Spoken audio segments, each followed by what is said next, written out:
Generally, starting a business, I'd say number one is have a high pain threshold. That's it. A lot of times people think like creating a company is going to be fun. I would say it's not. It's really not that fun. I mean, there are periods of fun, and there are periods of where it's just awful. And particularly if you're the CEO of the company, you actually have a distillation of all the worst problems in the company. So there's no point in spending your time on things that are going right. So you only spend your time on things that are going wrong. And there are things that are going wrong that other people can't take care of. So you have like the worst. You have a filter for the crappiest problem in the company, the most pernicious and painful problem.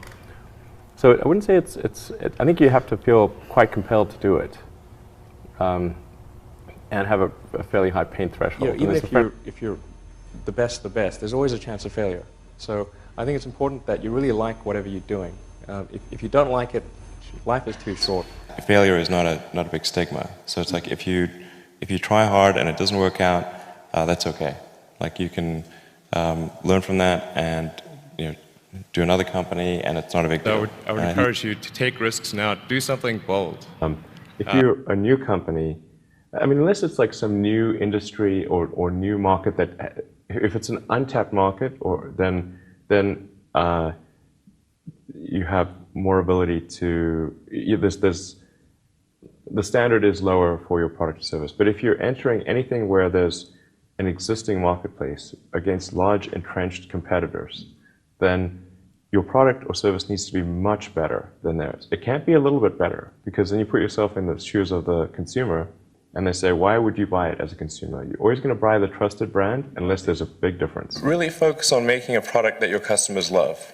And it's so rare that you can buy a product and you love the product when you bought it. There are very few things that fit into that category. And if you can come up with something like that, your business will be successful for sure. I think people should ignore fear if it's irrational. And even if it's rational and the stake is worth it, it's still worth proceeding. A lot of companies get confused. They spend money on things that don't actually make the product better.